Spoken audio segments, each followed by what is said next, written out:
Баршаңызға сәлем бердім, құрметті оқырмандарым. Бүгін мен мынандай күннің ауа райының салқынына қарамастан бізде өте салқын дала, жаз болып тұрып, күз болып кетті даламыз. Осындай қарбыздан варенье жасадым. Біз жақта қарбыз деп айтады, біз батыс аймағынан болғасын. Жасалу жолын, оңай жолын көрсететін боламын. Каналыма тіркеліп кетіңіздер міндетті түрде. Осындай бір қарбызды алып, жақсылап турап аласыздар.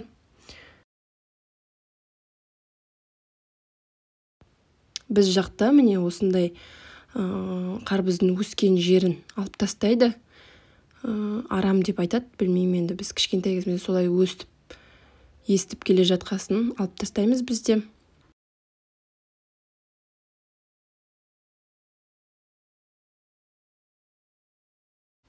Міне осылай қабықтарын бөлек алып қоя тұрамыз.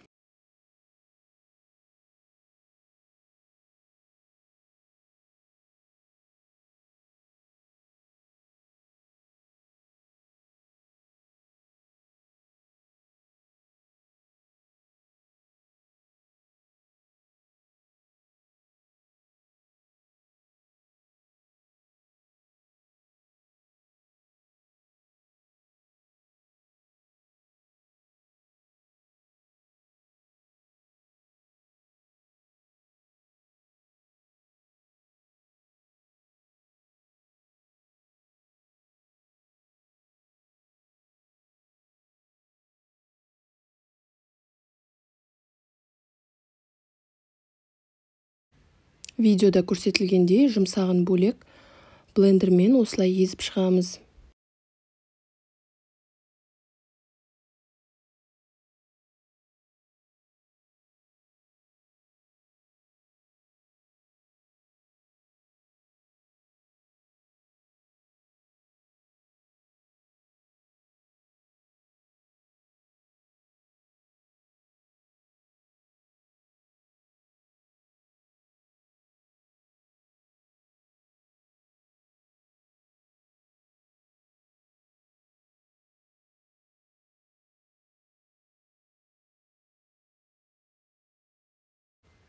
Кейін мынадай сүзекі немесе марльмен сүзіп шығамыз. Ішіндегі дәнектері, осындай ірі болып қалған қоюлары бөлініп шығу керек.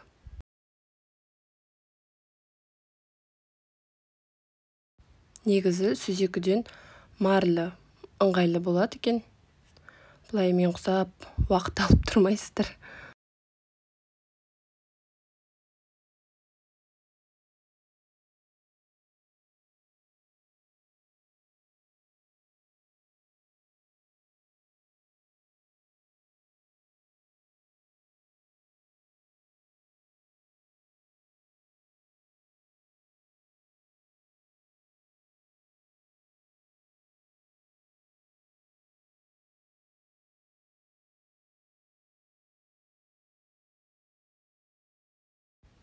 Мен 180 граммдық кесемен 3 кесе ғана қант қостым.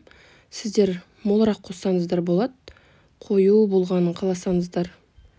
Мен қарбыздың өзі тәтті болғандықтан өте тек осылай 3 кесе ғана қосқан болатынмын. Енді өздеріңіз қарайсыздар. Кейін баяу отқа қойып, осылай жарты сағат 40 минуттай баяу отта қайнатамыз. Қайнағаннан кейін барып жарты сағат 40 минут тұру керек. Дайын болған соң суытуға қойып қоямыз.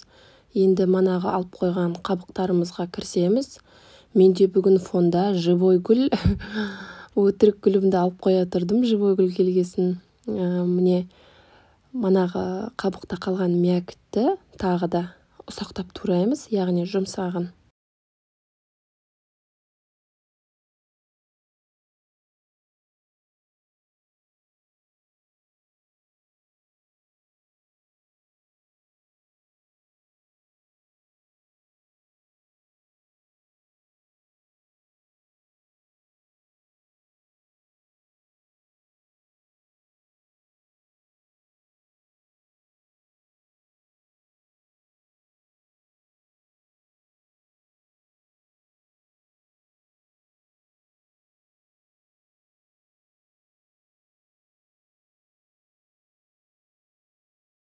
Барлығын турап болған соң баяу отқа ішіне 200 грамм су қосамыз. Мен әже көрсетуге ұмытып кетіппін. Міне менікі жарты сағаттай тағы да қайнады. Жарты сағат 40 минуттай баяу отта осылай езіліп қайнау керек.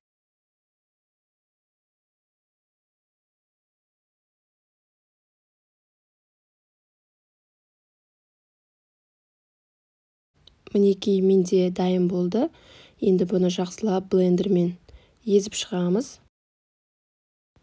Алдыңғы мякітке қарағанда бұл жұмсақтау және қоюлау болып шығады.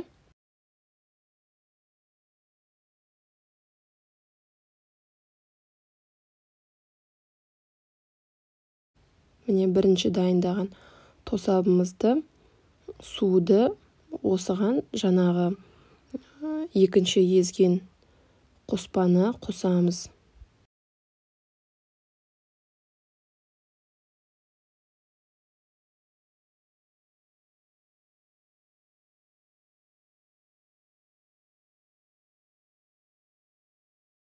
Мінекей біздің тосабымызда дайын болды. Өте күшті, дәмді болып шықты. Маған бір жасағаннан ұнады. Мен екі түрлі ыдысқа құйдым. Бірі шыны ыдысқа, бірі пластик бутылкіге. Шыны ыдыста тоңазытқышта сақтайсыздар, ал бутылканы морозильникте, яғни мұздатқышта сақтай беруге болады. Егер қарбыздарыңыз мол болса, мол қылып қысқа жасап алуларыңызға болады. Егер қою болған қаласаңыздар, қантты да молырақ қоссаңыздар болады.